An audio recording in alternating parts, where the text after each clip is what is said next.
काश्मीरमधील काळ रात्र स्वानुभव सत्य घटना यातील तिसरा भाग आपण ऐकूया. झाडीतून हळूहळू आम्ही गाड्यांच्या दिशेने निघालो होतो. अजून पूर्ण उजाडले नव्हते. रस्त्यावर आतंकवादी असण्याची शक्यता होती, म्हणून आम्ही अगदीच सावधगिरी बाळगून कानोसा घेत होतो. थोडंसं अंतर बाकी राहिलं होतं तेव्हा काही ड्रायव्हर दिसले. तेव्हा जीवात जीव आला. रस्त्यावर गाड्यांच्या जवळ आलो. आर्मीची एक गाडी आणि 4 सैनिक अगोदरच तिथं येऊन थांबलेले होते. 1 नंबरला जो ड्रायव्हर होता त्याची हत्या झाली होती. तलवारीने त्याच्या खांद्यावरती पोटावरती घाव झालेले दिसले.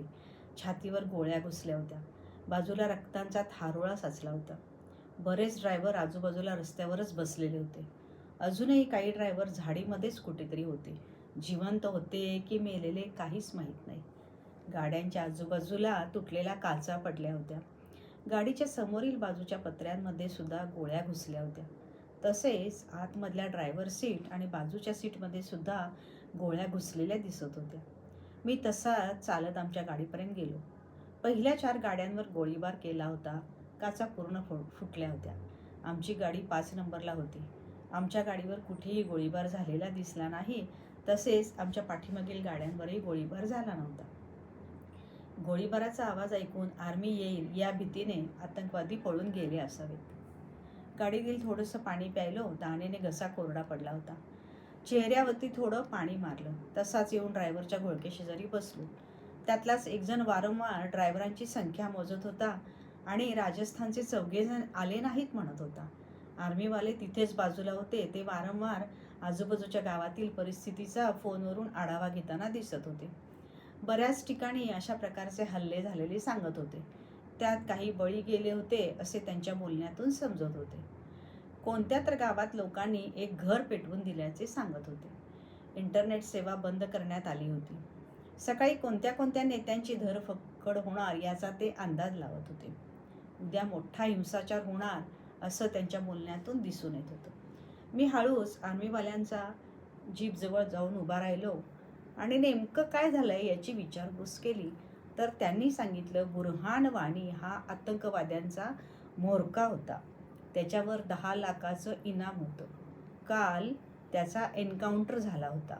त्यामुळे सगळीकडे दंगा, जाळपोळ, हल्ले सुरू झाले आहेत असं समजलं. बुरहान वानी काल त्याच्या एका मैत्रिणीला भेटायला गेला होता. तिनेच आर्मीवाल्यांना माहिती त्याची पुरवली होती. बुरहान वाणीच्या अनेक मैत्रिणी होत्या. ही गोष्ट या मैत्रिणीला नेहमी खटकत असे, म्हणून तिने गेम केली. गावातील लोकांनी नंतर तिचं घरही जाळलं. इथले रहिवाशी आतंकवाद्यांना बऱ्यापैकी सपोर्ट करतात. मला तर पुलवामामध्ये एक काश्मीरी मित्र म्हणाला होता, तुमचे 100 आर्मीवाले आणि आमचा एकच मिलिटंट एक समान आहेत. कारण आमचे मिलिटंट स्वातंत्र्यासाठी लढत आहेत आणि तुमचे आर्मीवाले पगारासाठी नोकरी करत आहेत. आता थोडंसं उजाडलं होतं. 4ही राजस्थानी लांबून चालत येताना दिसले. आल्यावर त्यांनी सांगितलं की रात्री त्यांच्या दिशेने बराच गोळीबार झाला होता, पण कोणाला इजा झाली नाही. ते लोक ज्या झाडीत लपण्यासाठी पळाले त्या झाडीत सुद्धा पाठीमागून गोळीबार करण्यात आला होता. सुदैवानं कोणीही जखमी झाले नव्हते. शीख म्हातारा मात्र वारंवार रडत होता. त्याचा सहकारीच मेला होता.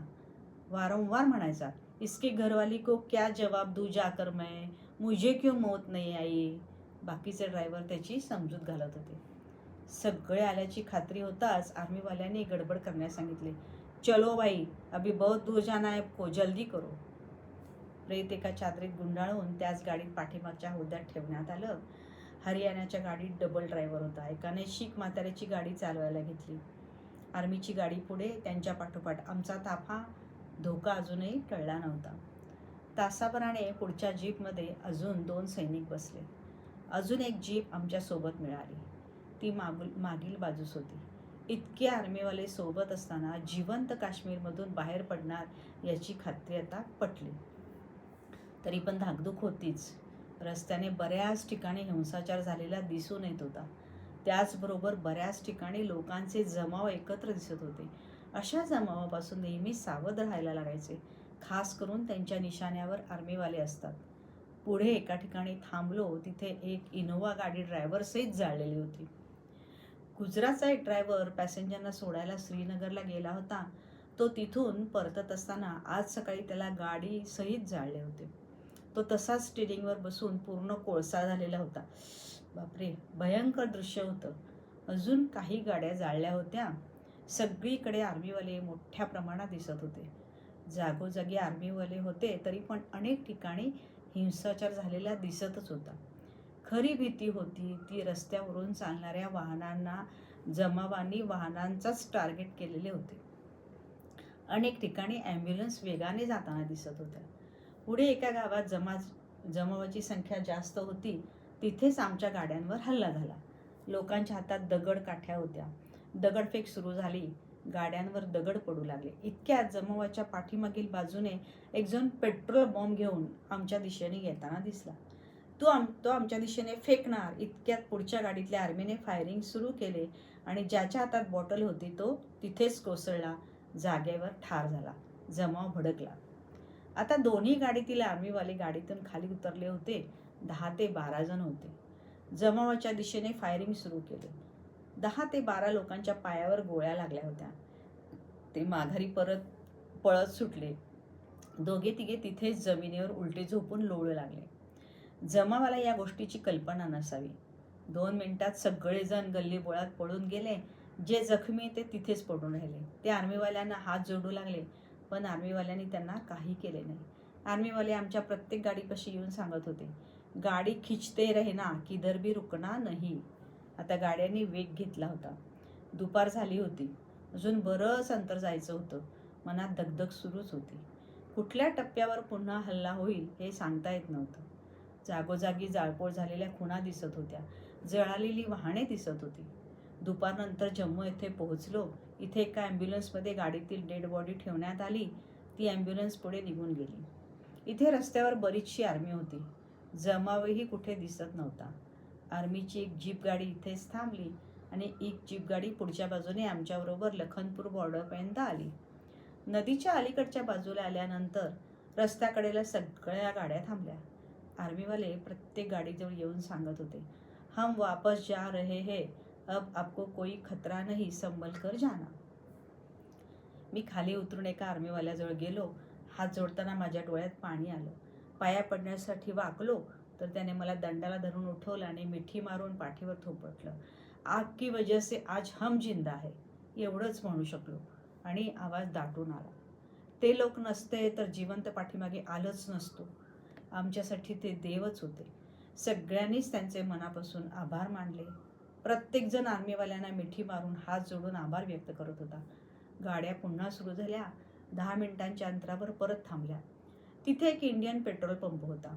साईडला लक्की धाबा होता. तिथे सगळेजण गेलो, चहा पिलो, अर्धा तास तिथेच बसलो. झालेल्या प्रसंगावरती चर्चा करत होते. सगळे एकमेकांसोबत. कोण कुठे जाणार हे एकमेकांना विचारत होतो. जिवंत पाठीमागे परत आलो म्हणून देवाचे आभार व्यक्त करत होतो.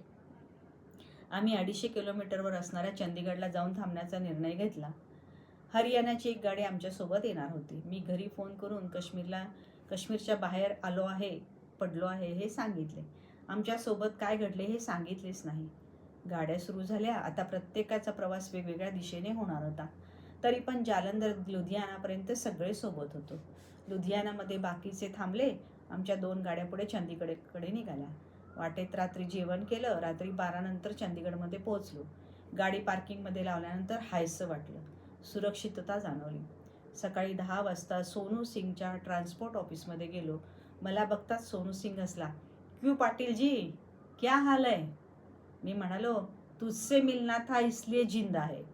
त्याला काहीच समजलं नाही. इतक्यात हरियाणाचा गाडीवाला ड्रायव्हर तिथे आला. आतमध्ये आल्यावर त्याने स्वतःचेच कान पकडले आणि 5 वेळा उठाबशा काढल्या. उठाबशा काढून तो पाठिंब्याच्या खुर्चीवर टेकून बसला आणि मोठ्याने हसला. साला अब जिंदगी में कभी भी लखनपुर बॉर्डर क्रॉस करके आगे नहीं जाऊंगा. अगर मुझे कुछ हो जाता तो मेरे बीबी बच्चों का क्या होता. हे वाक्य बोलताना मात्र त्याचा चेहरा गंभीर झाला होता. प्रवासात घडलेल्या अनेक रोमहर्षक सत्यकथा लिहिणे सुरू आहे. वाचक हो, असे नानासाहेब पाटील सांगली यांनी ही लिहिलेली कथा आणि तसेच त्यांच्या अजून ह्या कथा चालू आहेत की जसे चंबळच्या डाकूंनी केलेली लूट, रेल्वे दरोडा, खून, अपहरण, तर अशा या नानासाहेब पाटील यांची कथा आपण सत्यकथा ऐकली.